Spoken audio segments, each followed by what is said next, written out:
Stitching on the machine is done using the inside edge of the presser foot as a guide. Hello humans, I am the master of snake style, Ophidian. I am a luchador, and for the last 13 years I've been performing all over the world in the masks you see right here. Raising the elbows, hand caught. Rope walk, Egyptian destroyer! Oh my goodness. And for the last 4 years I've been making them under the Closet Champion banner. When Kate and I started making masks, it was difficult to find resources to help guide us. So I decided to become one, a resource, just in case you were confused. Who better to teach you how to make masks than a luchador who not only performs in them, but makes them for a living.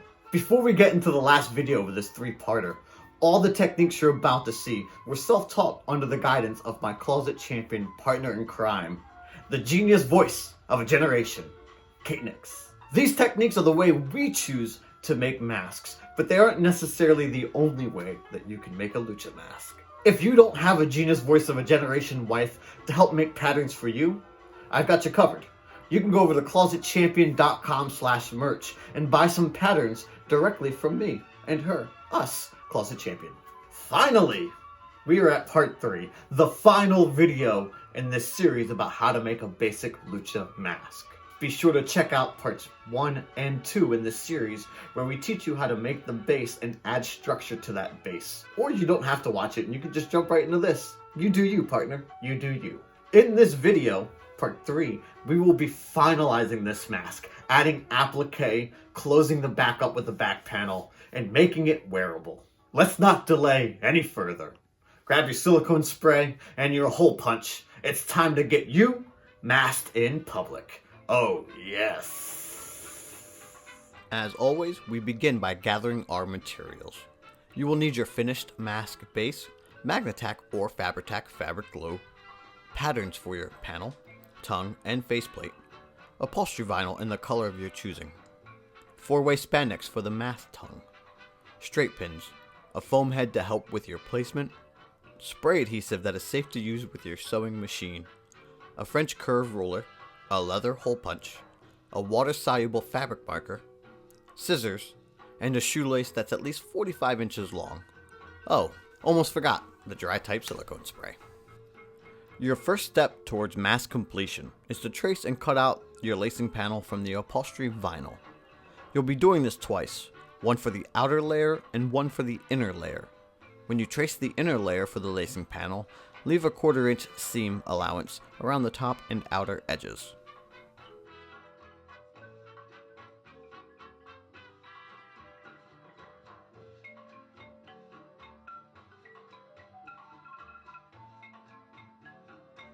Once your lacing pieces are cut, bust out that Magnatac and put a thin layer along the bottom half of the left side of the lacing panel. After waiting about 90 seconds for the glue to get tacky, place the lacing panel on the left back side of the mask base, matching the corners and inside panel with the cut edge.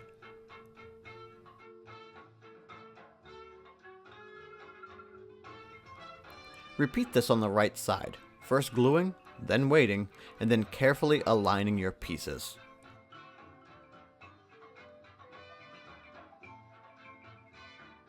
Then, add a thin layer of glue to the top half of your lacing panel. Wait for it to get tacky, and as you lay it down on the mask, keep a careful eye on where that middle apex will land. It should essentially land just underneath where the crown and middle seam of the mask intersect. If there's a little fabric overhang in the middle, that's fine. It'll be trimmed away in a later step. For the inner lacing panel, I simply cover the inner area with glue, avoiding the added seam allowance. Wait for it to get tacky, and place it down, all at once on the inside of the mask, lining up the bottom and inside edges of the outer and inner layer. While we wait for that to dry, to maximize my time, I trace and cut out the faceplate from upholstery vinyl.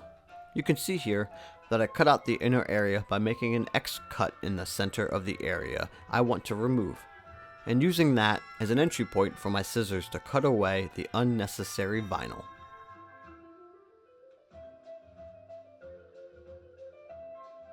Hopefully by then, Your lacing panel should be dry enough to start stitching it down. First, spray the inner and outer lacing panel with the dry type silicone spray to ensure smooth stitching. This stuff is no good for your lungs, so I spray it out in the hallway outside of my home. I start at the center apex of the inside edge of the lacing panel, backstitch for security, and try to keep my stitches between a 1/16 and an 1/8 inch away from the edge. When I hit a corner, to keep my stitches as neat as possible, I make sure the needle is down, lift my presser foot, and turn the project to continue onto the next side.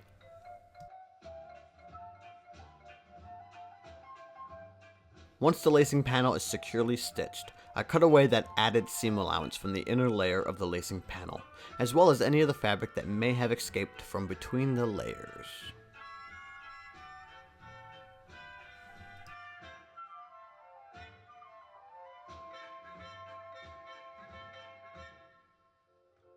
My next step is to glue the faceplate.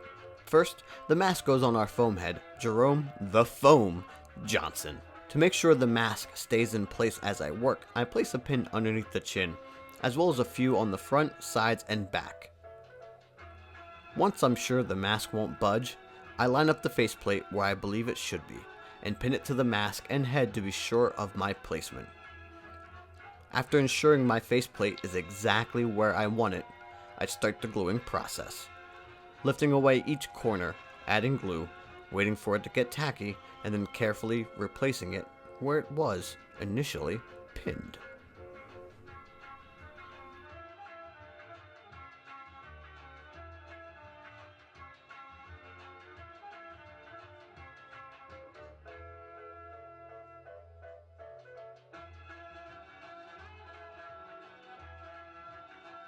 Here's a close-up shot of the placement of all the pins I've put in Jerome.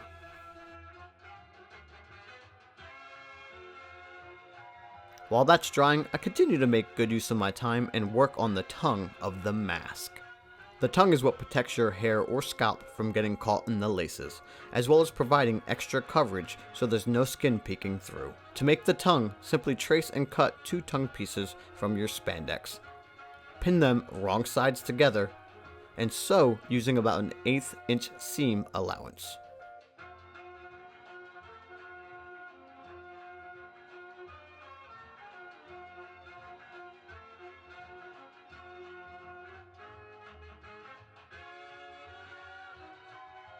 Once your initial seams are complete, clip the corners to eliminate bulk before turning the tongue right side out.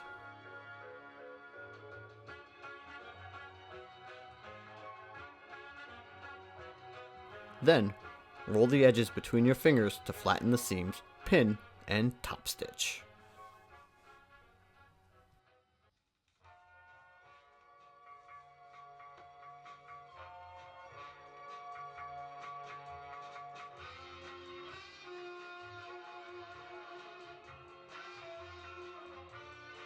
By now, the faceplate should be dry.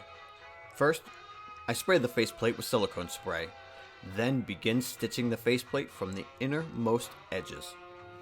You can see here that I begin with the nose section and move outwards to the eyes and mouth, stitching the outer edge of the faceplate last.